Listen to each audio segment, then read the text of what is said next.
Despite never owning an original Beast Wars toy as a kid, the show came out before I was born, has never stopped me from wanting the figures. Cheetor was the first vintage reissue that I saw, wanted, and picked up, and how do I feel about it? On looks alone, this figure isn't bad at all. It's a far cry from how Cheetor is supposed to look, but given the age of the figure and the mold, I think it's passable. They've also updated the color scheme here, giving it a more show-accurate look with what they could. The blues are nice metallic dark blue, the gold accents, even the face is painted a little closer to the original cartoon as well. Everything here looks really good. Accessories he comes with are both of his guns, and they've held up surprisingly well in terms of how they look, although I don't think I'll be making use of the water gun function of this since it's likely to crumble after enough uses. That or it'll just stop working altogether, but regardless, they don't look bad. Articulation here is shockingly good.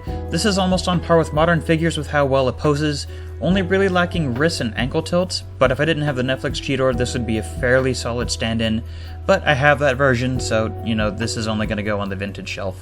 Transformation here is super simple, but it does a lot to hide away the cable for what it has.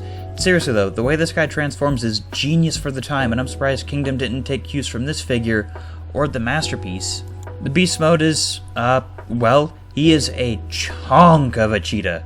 I'd be very hard pressed to call this thing a convincing cheetah in any capacity, but again, from the time it came from, I'd say it's acceptable. Give it another 5-10 years and we'll have a rendition of Cheetor that puts the Kingdom one and the Masterpiece to shame.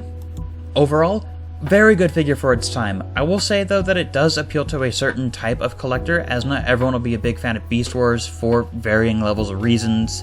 And I'd say this guy gets a solid 8 out of 10 and a strong recommend to those who love Beast Wars and who want to experience the original toys, but you don't want to pay the aftermarket cost for an original one and you want one that's going to guarantee be complete. That's really all I have, so make sure you leave a like, comment down below, and if you're not subscribed, please consider doing so. And if you're so inclined, please follow my social media pages down below in the description. And with that, I hope you guys all have a fantastic day, week, month, life, and I'll see you guys in the next video. Goodbye!